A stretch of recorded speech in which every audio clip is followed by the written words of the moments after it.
Hello મિત્રો, કેમ છે બધા? મજામાં તો છો? કેમ કે આપણા બ્લોગ હતી ઓનલી મજામાં તો બધાને જય માતાજી, જય દ્વારકાથી, જય દાદા મોડેર જામ. તો ફાઇનલ મિત્ર, આપણે નવા બ્લોગમાં તમારું સ્વાગત છે ને. આપણે મિત્રો આવી ગયા હવામાં આપણે વાડીએ. આ મિત્રો આવી આપણે અત્યારે વારી કપામાં પાણી તમે જોઈ રહ્યા છો. આપણે કપામાં પાણી વારી અત્યારે તો મિત્રો આ છે આપણો કપાસ, તમે જોઈ શકો છો.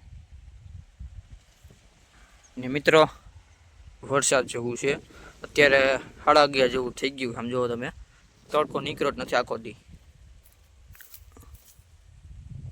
આવું નવું છે વાદળ છાયું. તો મિત્રો વરસાદ ન આવે તો સારું ને. આપણે હજી માંડવીને પાથરા એમને પડ્યા છે અને હજી આપણે માંડવી કાઢવાની બાકી છે. જો વરસાદ આવશે ને તો હાવ પથારી ફરી જશે, પણ ન આવે તો સારું વરસાદ. તો મિત્રો તોય આપણે કાલ છાંટા આવતા હતા, ઘણા મોટા મોટા છાંટા આવતા હતા. એ મિત્રો એટલો બધો વાંધો નહીં આવે, ખાલી ભીનું થઈ ગયું છે. તો હવે ન આવે તો વરસાદ હજી સારું છે. તો આવું નવું હજી વાતાવરણ છે. જો તમે, આવું નવું વાતાવરણ છે. તડકો નીકળે તો વધારે સારું. નવું નવું રહે તોય મિત્રો ગમે ત્યારે માંડવી તો કાઢવી જ જોઈએ. તડકો નીકળે તો કાંઈ આપણી માંડવી સુકાય, સુકાય નહીં આમાં તો. ઘણાની મિત્રો આપણે માંડવી કાઢેલી, પાથરા હોતા, અમુકને પાથરા ભરે, અમુકને માંડવી કાઢેલી, અમુકને ભૂકો ઢાંક્યો ન હોય, હજી એમને પડ્યો હોય. તો મિત્રો વરસાદ માવઠું પડી ગયું અત્યારે. આ ખેડૂતની વેદના કહેવાય. આ તો કુદરતી છે. હવે આપણા હાથમાં કાંઈ છે નહીં એવું. આ તો વરસાદ આવે છે ન આવે એ આપણા હાથમાં નથી. ગમે ત્યારે વરસાદ આવે.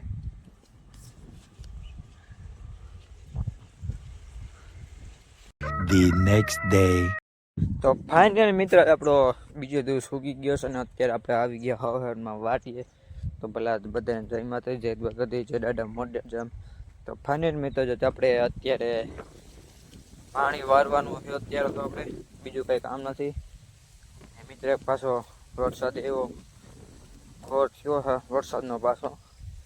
કાલે મિત્રો છાંટા હતા આપણે રાતે, તો એવા બધા હતા પણ કોક હતા, પણ આખી રાત ચાલુ જ હતા છાંટા. તો એ તો અત્યારે મિત્રો એવું જ વાતાવરણ છે કાલનું જવું જ તે. તડકો નીકળ્યો નથી, કાલે નહોતો નીકળ્યો, આજે લગભગ નીકળ્યો જ નથી. નીકળશે ને લગભગ લાગે એવું. જો તમે, વાદળા જ છે. તો મિત્રો જો તડકો નીકળ્યો જ નથી અત્યારે તો. આપણે અત્યારે વાવી કપામાં પાણી એ તો વારવું જ પડે આપણે. જો મિત્રો આમ ઘેરો થયો છે વરસાદ જેવું. પવન મિત્રો સાથે છે.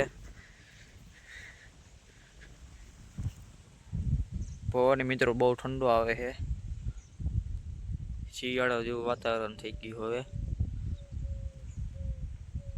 જો તમે ઘેરો આમ થયો છે ને આપણે પાઈસી કપાને પાણી અત્યારે તો આમાં ફૂટ્યું નથી. તો આપણે ફોડ્યું છે કેમ કે આમાં જાય હજી, ને પછી અડધું આમાં જાય એમ. તો મિત્રો આપણે અહીંયા બ્લોકને હવે પૂરો કરી દઈ.